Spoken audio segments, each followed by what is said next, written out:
Good afternoon or good morning. Welcome to this webinar of edc2go.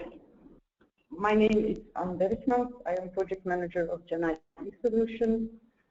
On our agenda for today, first my colleague Bridget will provide you with a short company introduction of Jena Solutions, and after this we will focus on edc2go.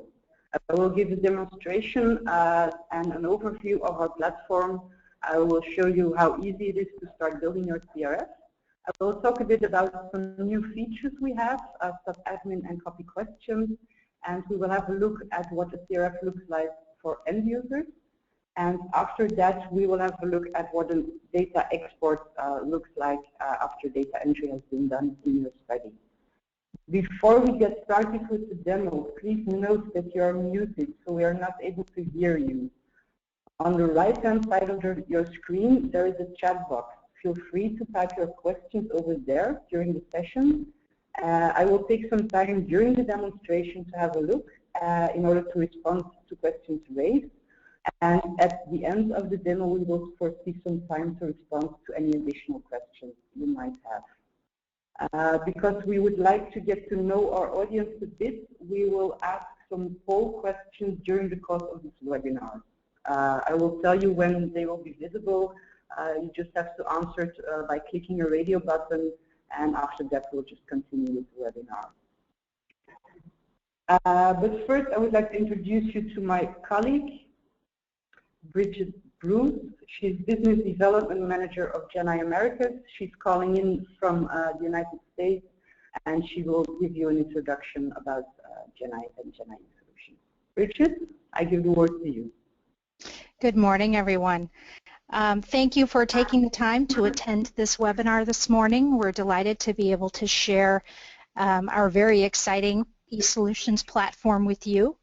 Jena is an innovative medical device contract research organization. We also call ourselves a CRO. We are a service provider exclusively for the medical device industry. We currently do not do research in pharma. Our expertise helps our clients obtain predictable clinical outcomes on time and on budget. That's very important to us, as we know it's important to you. Jena is a full-service CRO providing custom solutions in clinical research, regulatory, safety, and, as mentioned before, e-solutions. Jena was pleased to acquire Inovex in February 2015. This enables us to offer e-solutions such as our eCapture.net platform and our Core Lab Tracker platform for larger studies needing randomization and safety adjudication, as well as the user-friendly tool edc2go, and that's what we're here to talk about today. These platforms, together with data management and statistics services, allow us to support you as little or as much as you require. This means that the edc2go platform allows a user complete independence to create his or her own eCRF, or Jena can be contracted to convert a draft eCRF into a fully functional system, and we can even provide validation if that's what you need. For more information, we invite you to please visit our website at www.geni.com or send an email to bd@geni.com. We'd be delighted to follow up with you. And for that, please hear what Anne has to say and enjoy the webinar.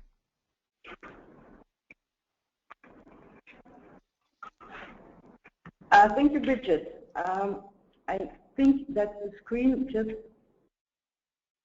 has turned black on my end. Can you give me just a second to restart it? I think it's coming back.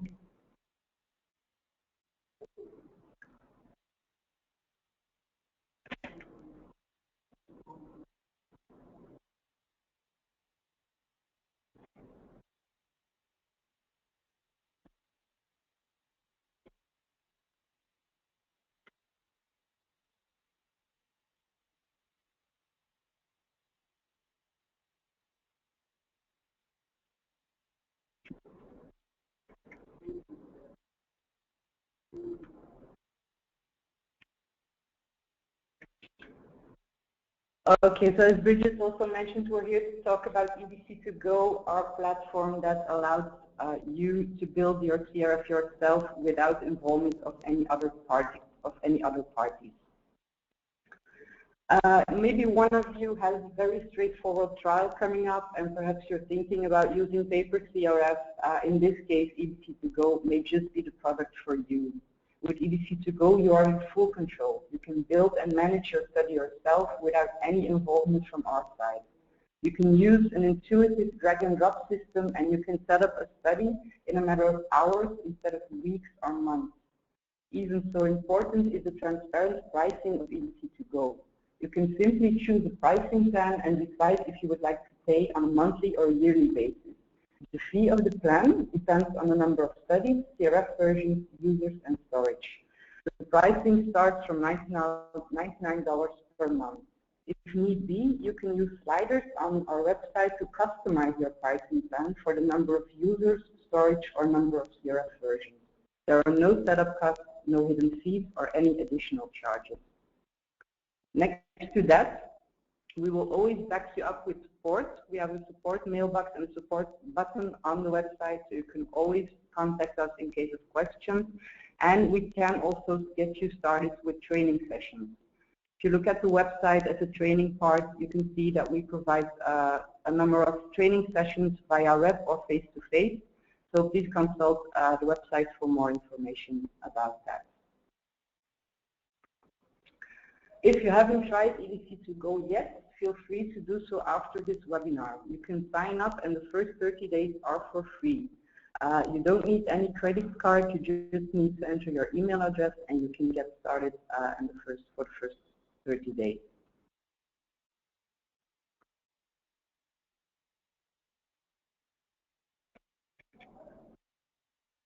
Now let's start talking about building a CRF. Before I start with the demonstration, I would like to explain the workflow that is set up in edc2go to build a study and a CRF. The first step is to create your study. Now, edc2go makes a clear distinction between a study and a CRF. This means that one study can contain one or more CRF versions. For example, you have a version for your initial protocol, but you may need to create a second version in case of an amendment for all or one of your study centers.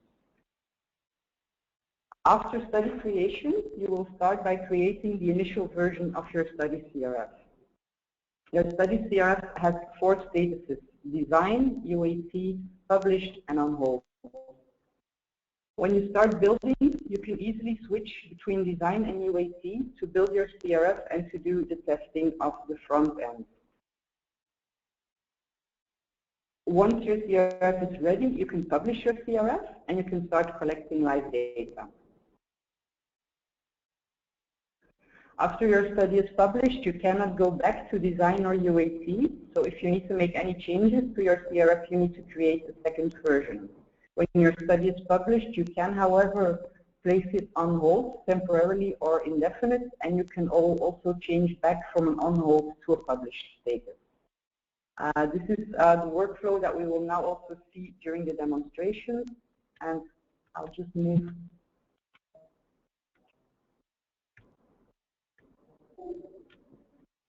to my login screen, and I will log in into my study.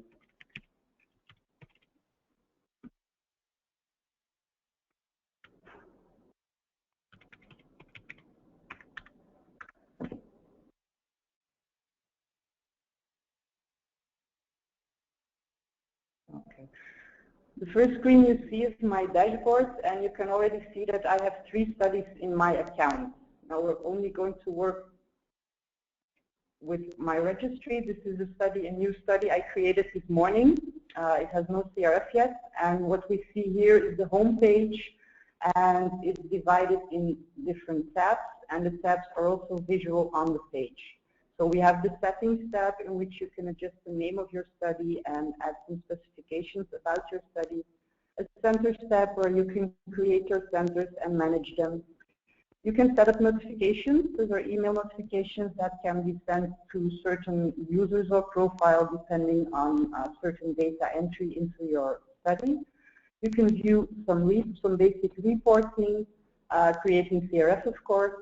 You can create and manage your users, and also manage some visuals. I will show you the visuals option,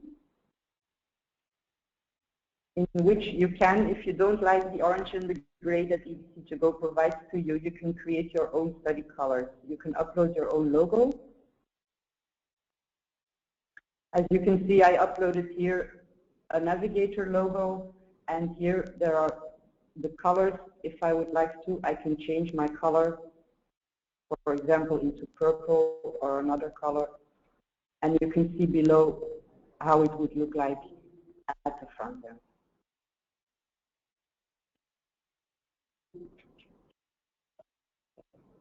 Now let's go to the CRF part. As you can see, this is a new study. I created it on June 25, that was today.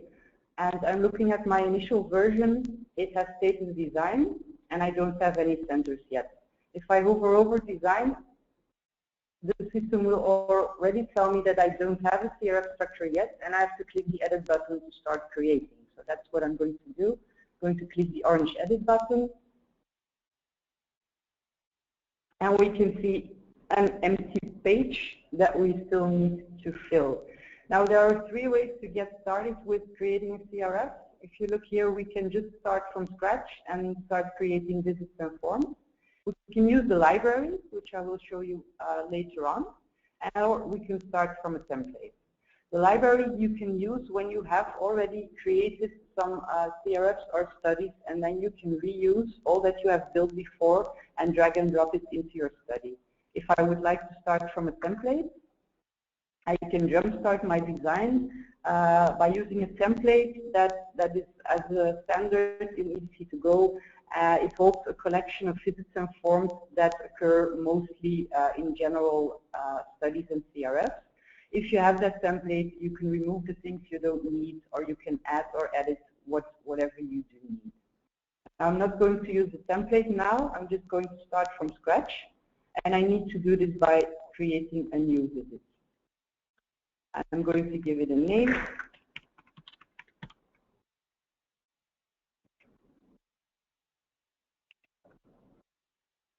And a visit code.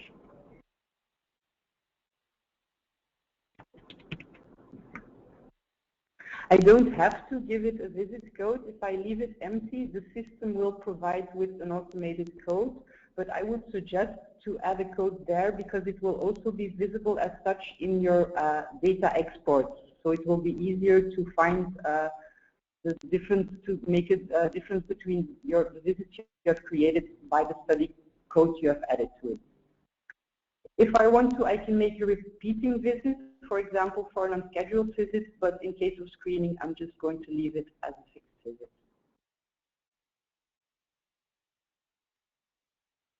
Voila, and here's my first visit. I'm going to create another visit. Procedure. I'm going to give it a code. Voila. And one more visit. Let's make an unscheduled visit.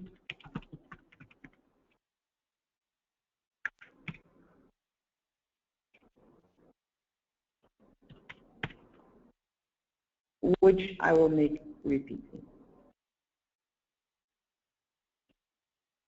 Okay. So now we have a structure here with already 3 visits. If I hover over, you see that I can edit. If I want to make an update to it, I can make a copy, I can move around it, I can drag and drop it, or I can delete it if I made it by mistake or if I don't need it anymore. Next, we need to create some forms to add to our visit. So I'm going to click the new form button and I'm going to make a demographics form. Same as with visit code, you can leave the form code empty and then the system will assign a code to it, but I think it's always easy if you give it your own form code to make it easily recoverable in your export. I'm going to add it to a screening visit. When I add it, I can choose to make it a repeating form, like you would maybe do for an adverse event or protocol deviation, but in case of demographics, I'm going to leave it as a fixed form. I'm going to make one more form.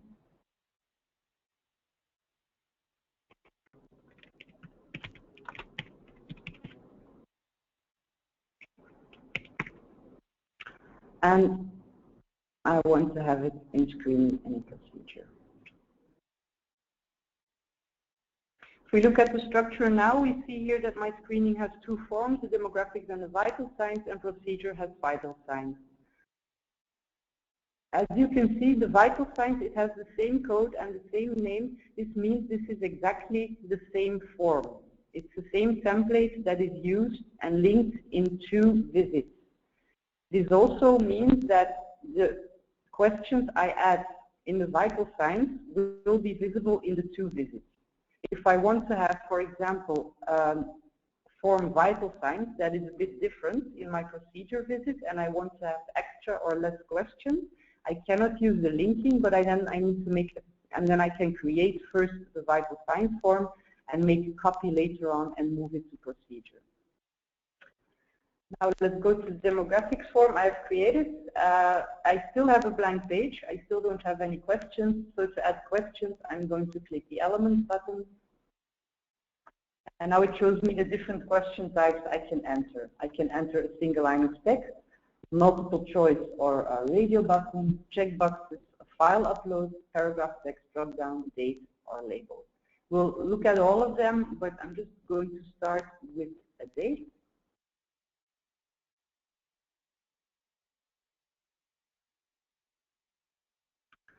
And as you can see, I have now question 1. This is a date field. I need to be more specific, of course, so I click on the field and I add a question text.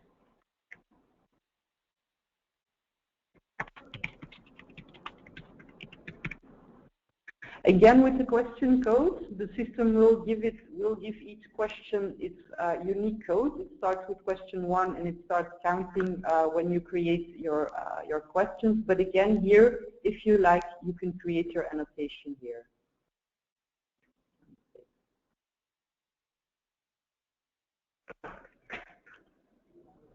My next question will be a multiple choice.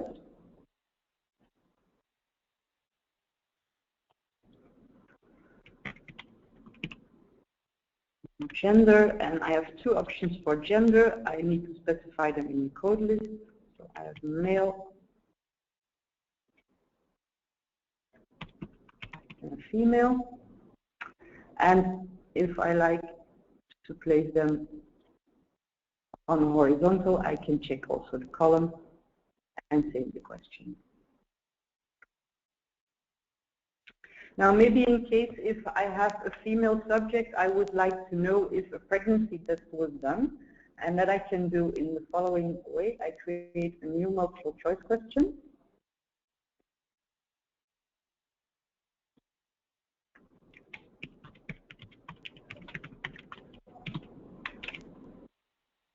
And this is a yes/no question.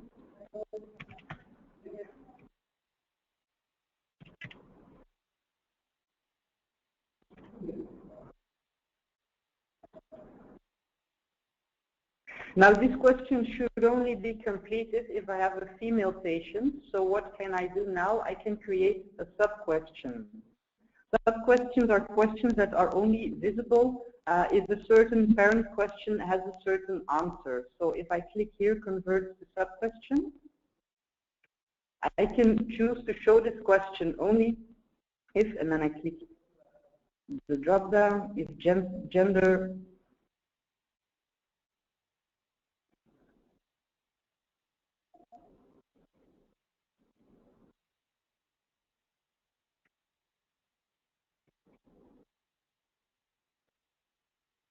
is answered female. Voila. And now you can see here that I have created a sub-question. It's also visible in design. This question will only appear if my gender is female. Then I can also check if my pregnancy test was positive or negative.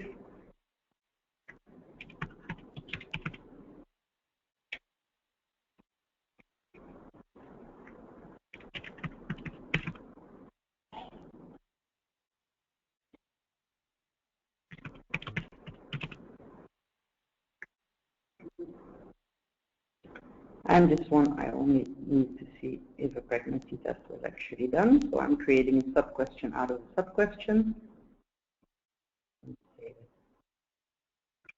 Now we also have some validation rules we can add to these questions. For example, if my outcome of my pregnancy test is positive, maybe I don't want my subject to be enrolled in the trial. So I can add an edit check here. So I click on the validation rules. I can make it a required field. This means that this field has to be entered by the site, and if it's not entered, it will generate an active query upon form save. But I can also add a value check and say that if my answer is positive, I want to add a query text.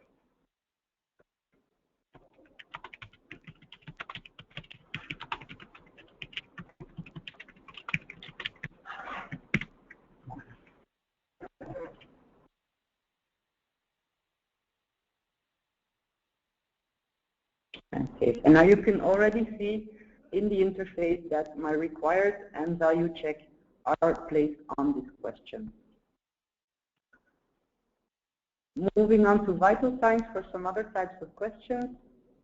Let's say I want to know the weight of my subject. In the same, I create a single line of text.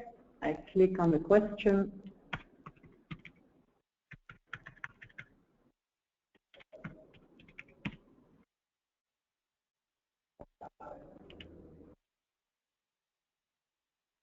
I can check my field size if I would like to, and I can assign a label to it. So I want to have my weight in kilograms. And save it. I can also add validation rules here, for example, between a certain value. So I can go with numeric value, and I can add a minimum and a maximum. So let's say my weight has to be between 35 and 200 kilograms.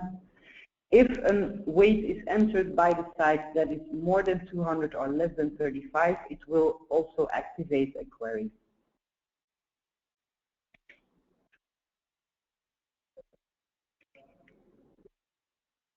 Now, for example, if I want to have a vital signs form in my unscheduled visit, but it has more questions than just the weight, I cannot link my vital signs that I already created also to unscheduled. In that case, I have to create a new vital signs form and attach it to unscheduled. But I can reuse the vital signs form that I already created by making a copy.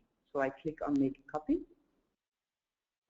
And I need to specify to which visit I'm going to copy. So I'm going to copy to unscheduled.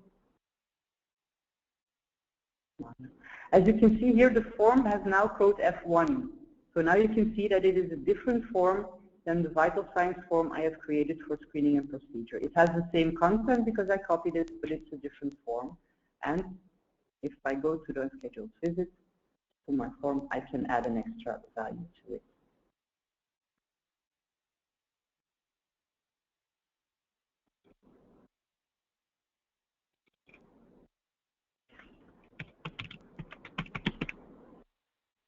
Hi, Anne. This is Bridget. Hi. Yes. Hi, this is Bridget. One comment I wanted to make. One thing I really appreciate about this system, given that it's a user-based system, is there are many, many places all over the form where you can see if your changes have been made. I think that it's very rare for us in this industry to have uninterrupted time to sit down and create forms. And you know, if you have an interruption or need to answer a quick email or something distracts you while you're creating your form, it's very nice to be able to come back to the system and get validation on whether or not your changes are saved. So I really like that there's multiple prompts all over the screen that tell you whether or not your changes have been saved. It's a very nice feature. Yeah, yes, indeed it is. We also have, we also take care that we have a lot of pop-ups. If you hover over certain items that you see the black text popping up to give you some more information. You can see which validation you have done. You can see the codes. You can see everything you need to see there. Okay, so now I think we're like building for 15 minutes and we already have 3 visits and some forms. So you can see that it actually goes quite fast to build something. One more item I would like to show you the label, and I'm going back to the demographics page for that because this is also a nice one. As I showed you, I created an edit check here so that I want to have an edit check if my pregnancy test is positive. If you don't want to work with edit checks, but you do want to notify your site that, hey, this patient cannot be included, you can also use text labels. You can use the labels for many other items, but also for this. So I'm going to add a label here. A label is just plain text. It's not an entry field. It's just a field that you can use to add extra information, to add subtitles, and also use it as a sub-question to show extra information to the site whenever they need it. So I've just created a label field here, and I'll just enter the same comment.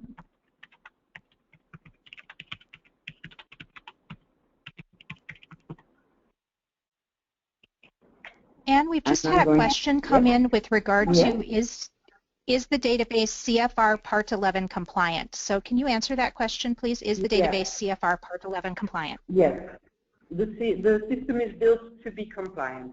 Absolutely. Also, if you go to the website and you scroll all the way to the back, to the bottom, you can see the terms and conditions and the terms of service, and that will also explain the things you need to know. It's also CDIS compliant in case you want to do annotations.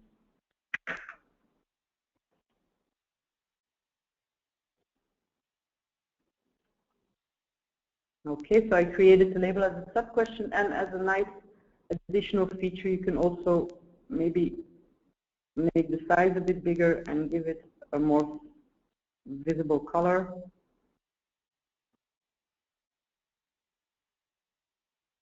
And another background. Voila, and save it.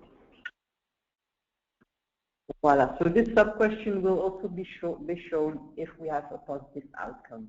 Now, if we have been building for a while and we would like to see what our study actually looks like from the front end, we need to change our CRF from design into UAT. UAT means user acceptance testing, and you can see here as well, laid out for you, my next stage is UAT. I can move between UAT and design as much as I like. After UAT, I can publish my study, but as soon as I have published, I cannot go back to that version to make any further changes. So I'll go to UAT now, getting a confirmation. And if I want to see what we have created from the front end, I click the orange icon. We're looking at 3 studies now because I already have 3 studies built, but I need to see my registry. I can specify with which user profile I would like to see it. I will go in as an investigator because I need a write access and select.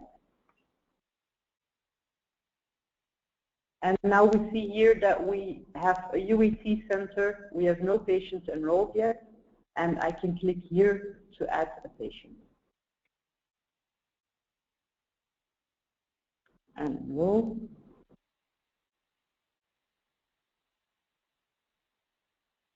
Voila. And now we see the structure that we have just created. We see our screening and our procedure and our scheduled visits. The plus icon means that I can recreate this visit as many times as I need it whenever an unscheduled visit would occur.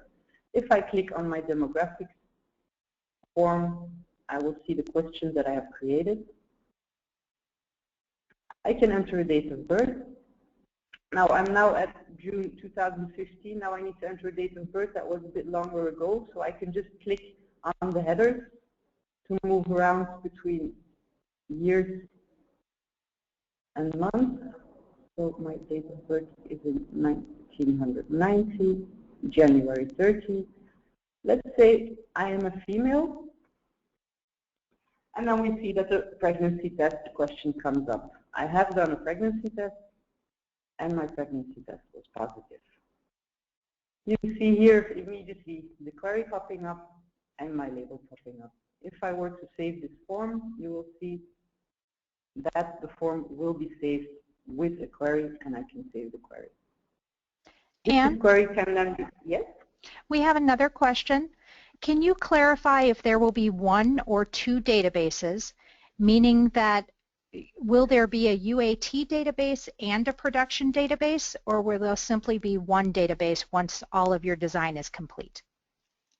Yeah, it is one database. As soon as you go from UAT to published, all your UAT data will be removed, and you will start live data entry. So there will be no mix-up between test data and live data. Okay, so now you see here that I have one query on my form. This query can be answered by the site. It can be closed by a monitor or a data manager. And I'm also going to show you the signing of the form that can be done. Let me complete my vital signs here.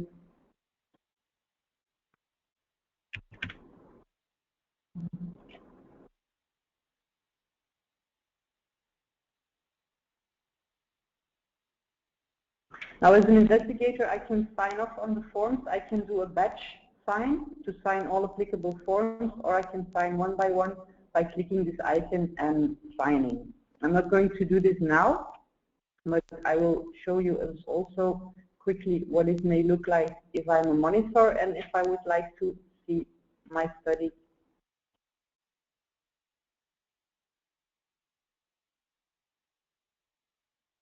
I have now one subject that I would like to see.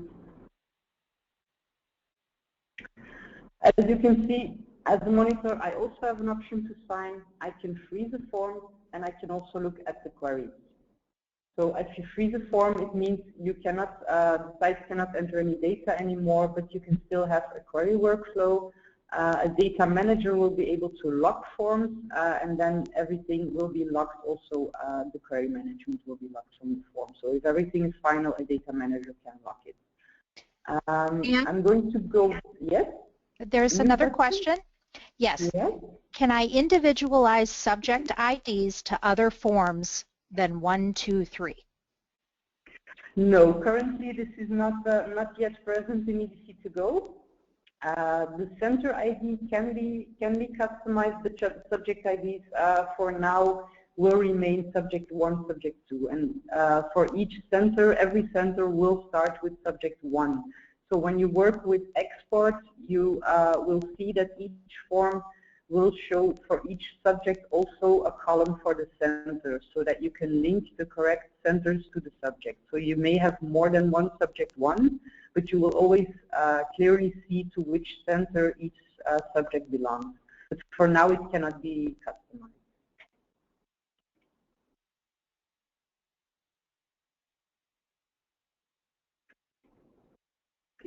I would like to show you a bit more about the users, so you know a bit more about the user profiles we have. So looking at the users, I'm currently the only user because I'm the study owner and I have all profiles.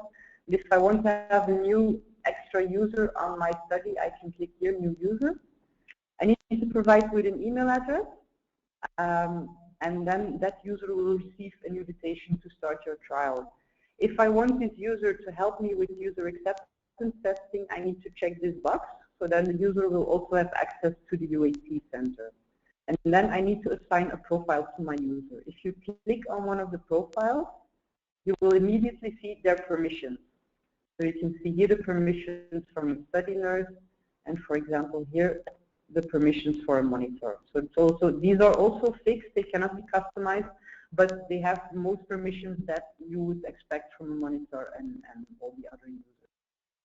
To provide access, you can provide access to all centers from a country, or to specific centers. I don't yet have any centers here, but as soon as you start creating centers, they will be shown here, so you can specify to which center a certain user will have access to.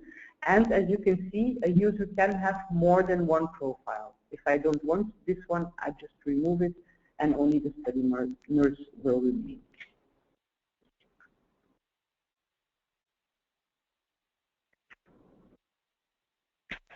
Okay, looking at the time, I'm going back to the presentation because I would like to tell you a bit more about the export. I'm just going to quickly check if we have any further questions. No, I think Bridget is managing fine looking at the questions.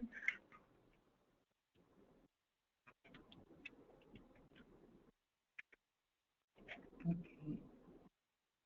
Now let's talk a bit about the export, because you have some options here. If you choose system annotations, so if you create visits, forms, and questions without giving them your own code, the system will assign them, and it will look like on the left-hand side of the screen. So the forms will have a number, but you will have a legend of your study, and this legend will link all your labels with the codes, going from visits to form to question and to code list items. So this legend should be used to retrieve all your data in the export and to know what each code means when you're reading your export.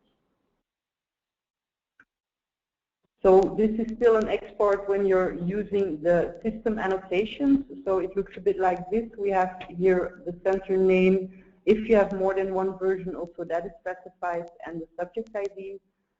Visits also always start with a V, forms with an F, and horizontally all the questions within that form are specified. Now, if you were to choose to work with your own annotations, you will see that every form, every data set of every form has an annotation, so it's already clear which are my AEs and protocol deviation and EEGs, for example. And if you look at the legend, you will see here that my visit has a code, my form has a code, and that you also still have a code and a label to see what every code means. But it gives you, in my opinion, a clearer view of what you're looking at. This is what I mentioned also before. If you, like I created the vital signs, this is an example for a lab page. If you create a page and you link it to 2 different visits, or if you create a copy of the same form, make 1 or 2 or more changes and add it as a copied form. So these are 2 different scenarios, and they result in different exports. So let's say that this is my form with some here in red, some annotations, so you can see them in the next export. The first export is my FLab, and that was added to both my screening and baseline visits. They are in the same data export because it is the same form, and you can see for each visit the different answers to the question. My other form, my copied form, although it's almost the same, is in a different data set attached to a different visit. So those are the differences, and also when you're creating your study, good to know also what you're creating, how it will look like when you export it into either Excel or SAS.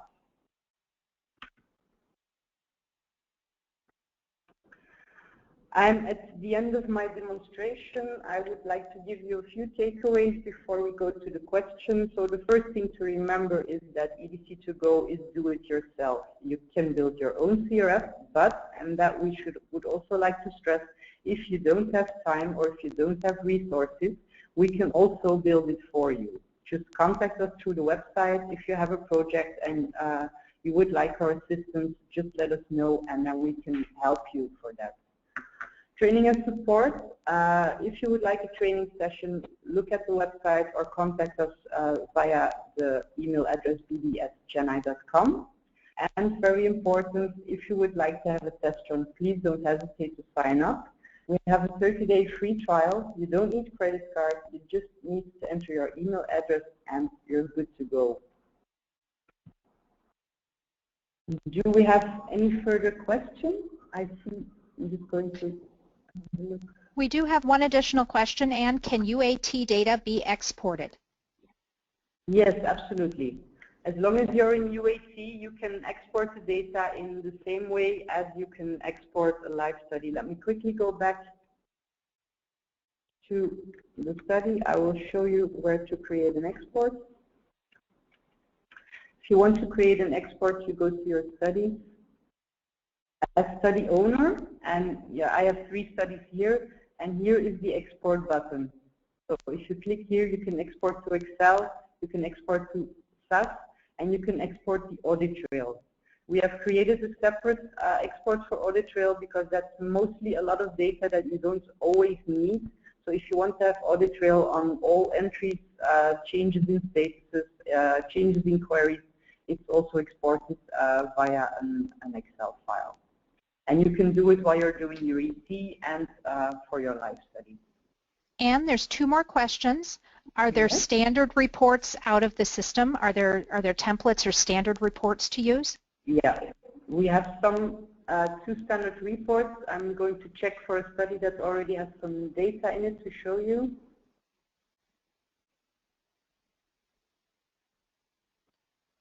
And the second question, while you're opening Yes. that up, are Yeah. you able to make modifications mid-study?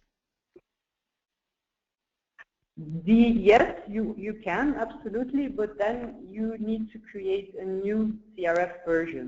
So you create a new version, you start from a copy of your original version, you update whatever needs to be updated.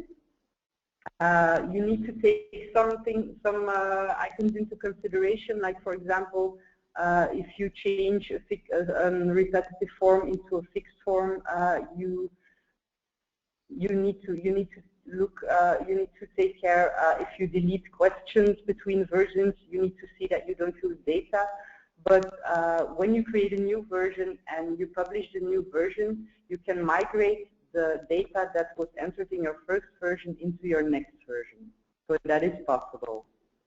Okay, and while you're making those modifications or making changes while the database is in production, does it need to be on hold, or can the sites continue to use it while the changes in UAT are being performed for a protocol amendment? Depending on your workflows, if you don't want the site to enter any data because it's an important protocol amendment that you would like to wait aside, you can put your study on hold, but you don't have to do so. All centers can remain working on their initial version as long as they are linked to that specific version. If you're working on your second version, you're doing UAT and everything is ready, and you publish, at that point, you will make the decision which centers should be moved to the next version, because it's possible that certain centers can work under the initial protocol and other centers need to work on another protocol, so that can be divided.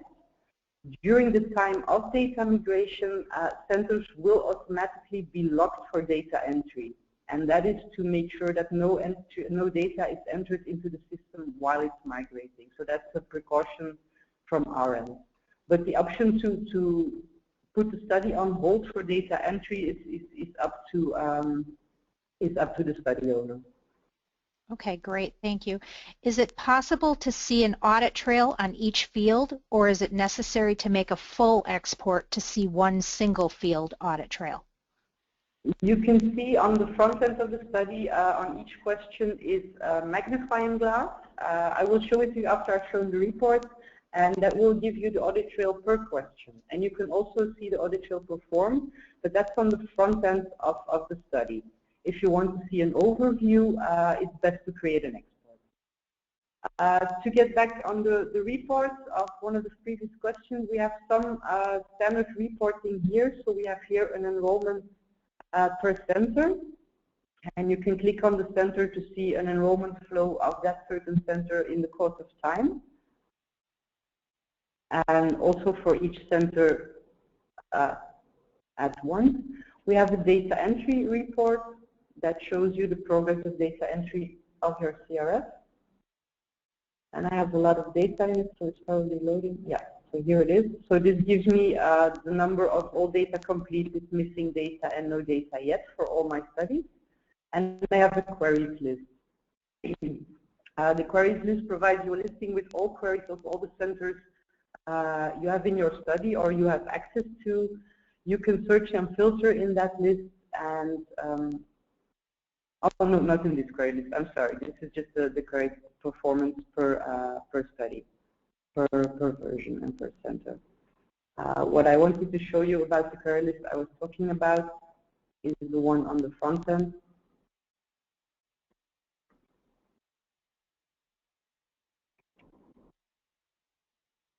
This query listing.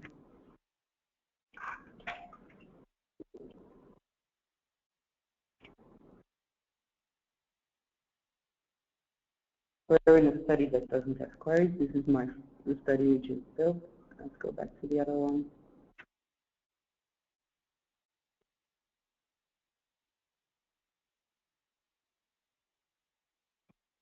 And there's another question about reports. Okay. Yeah. Is all the information in the standard reports in real time, or is there any synchronization or lag time? That's in real time. That's all in real time.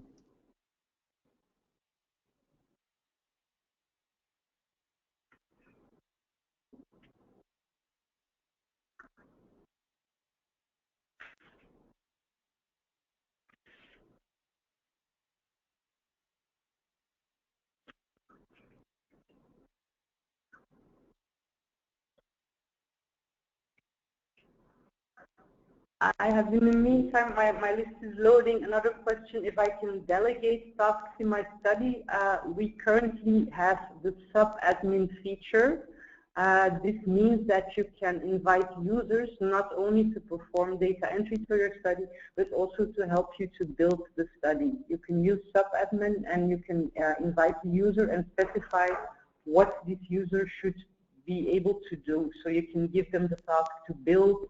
You can give a task to create centers or to create users. So you can delegate certain tasks as a study owner to perform for you. Great. And we've had another question come in, so I'll just jump in and answer this one pretty quickly. We've had a question about pricing.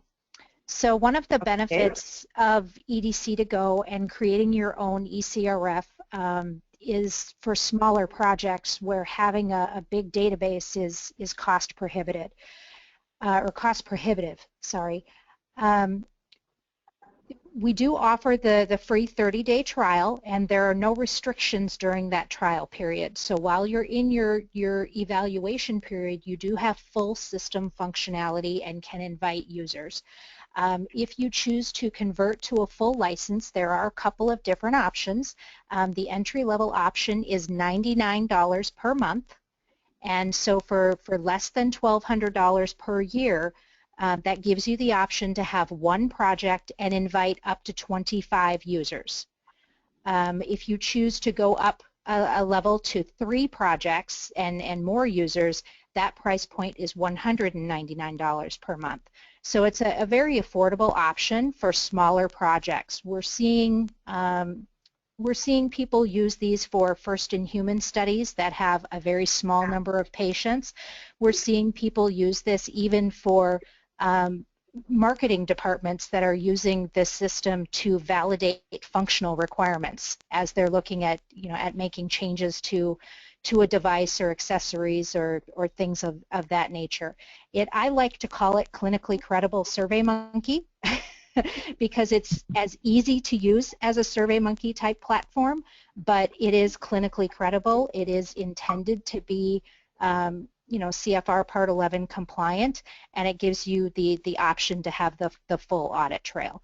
So more information about the pricing and whatnot can be found on the edc2go website, or I would invite you to please contact me specifically, and we can customize some options for you.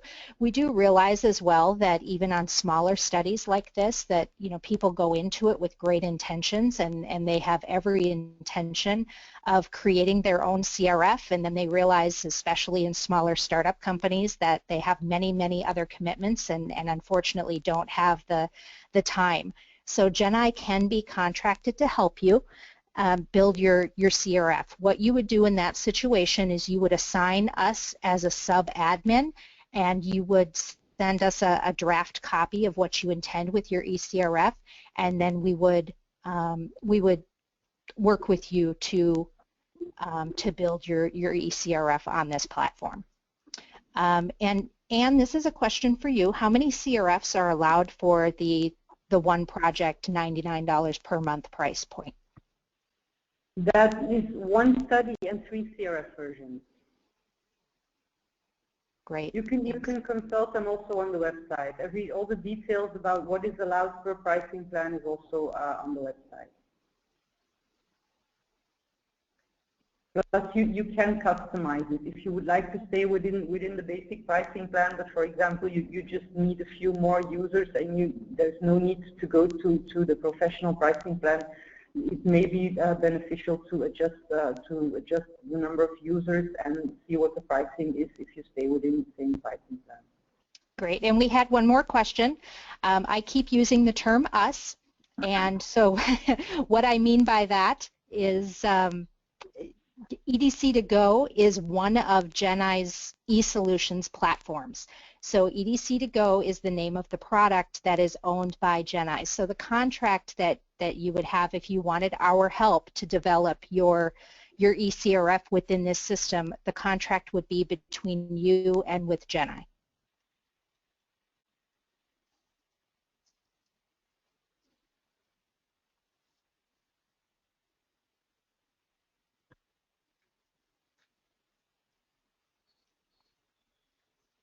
Okay, I don't see any more questions popping up for now, and I think it's almost time. So please, if you have any further questions, just contact us through the website or through bd@genai.com. I hope you learned something today, and please take it as run and see how easy it is to do it yourself. So thank you very much for joining us, and we will let you know when we have new webinars for you. Thank you, everyone, for your time and attention today. We really appreciate it. Thank you, Bridget.